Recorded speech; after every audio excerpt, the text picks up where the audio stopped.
ரொம்ப சுகர் கிரேவிங்ஸா இருக்கா? அப்போ இது ட்ரை பண்ணி பாருங்க. நட்டல்லா ஃபில்டு பர்லைனர்ஸ் எப்படி செய்றதுன்னு சொல்றேன். மறக்காம சேவ் பண்ணி வச்சுட்டு பாருங்க. நம்ம பேஜ ஃபர்ஸ்ட் டைம் பார்க்குறீங்கன்னா மறக்காம ஃபாலோ பண்ணிக்கோங்க. இன்கிரீடியன்ட்ஸோட அளவெல்லாம் கேப்ஷன்ல குடுத்துருக்கேன். செக் பண்ணி பாருங்க. ஒரு பவுல்ல வார்ம் மில்க் கூடவே சுகர் அண்ட் ஈஸ்ட் இது எல்லாத்தையும் ஆட் பண்ணி நல்லா மிக்ஸ் பண்ணி ஓரமா வச்சுடுங்க. ஒரு 10 மினிட்ஸ் கழிச்சு ஈஸ்ட் நல்லா ஆக்டிவேட் ஆகி நல்லா ஃபோமியா இருக்கும். இன்னொரு மிக்சிங் பவுல்ல maida, salt, vanilla essence and activate பண்ண ஈஸ்ட் இது மூணையும் ஆட் பண்ணி நல்லா பிசைஞ்சுக்கோங்க. இப்போ இது கூட ஒரு ஹோல் எக் ஆட் பண்ணிட்டு நல்லா மிக்ஸ் பண்ணிட்டு கூடவே சாஃப்டான பட்டர் ஆட் பண்ணி நல்லா பிசைஞ்சுக்கோங்க.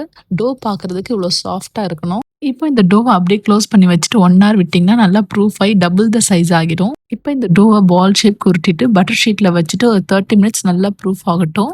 பர்லைனர் சாஃப்டா வர்றதுக்கு ஒரு முக்கியமான ரீசன் வந்து ப்ரூஃபிங் தான். அது கரெக்ட்டா நடந்தா தான் இந்த மாரி சாஃப்ட்டா வரும். நீங்க எடுக்கிற டோ வந்து ஈச் 50 கிராம் இருந்தா தான் கரெக்ட்டான சைஸ்ல இருக்கும். நீங்க அதிகமா எடுத்தா ரொம்ப பெரிய பர்லைனர்ஸ் மாரி கிடைச்சிரும். இப்போ இந்த டோவும் 30 மினிட்ஸ் ப்ரூஃப் ஆயிடுச்சு. பார்க்கறதுக்கு சைஸ் இவ்வளோ பெருசா இருக்கு. இப்போ இத மீடியம் ஃப்ளேம்ல ஹீட் ஆன ஆயில்ல ஒரு 2 to 3 மினிட்ஸ் நல்லா ஃப்ரை பண்ணி எடுத்துக்கோங்க. இது ரொம்ப ப்ரவுன் ஆகக்கூடாது. கோல்டன் எல்லோல இருந்தா போதும். இப்போ பார்க்கறதுக்கு இந்த பர்லைனர்ஸ் இந்த மாதிரி தான் இருக்கணும்.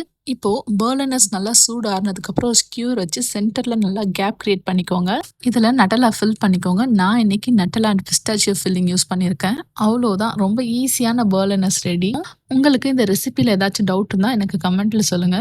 இதே மாதிரி ரெசிபி வீடியோஸ்க்கு மறக்காம யாஸ்டல் இஷ்யூ பேஜை ஃபாலோ பண்ணிக்கோங்க.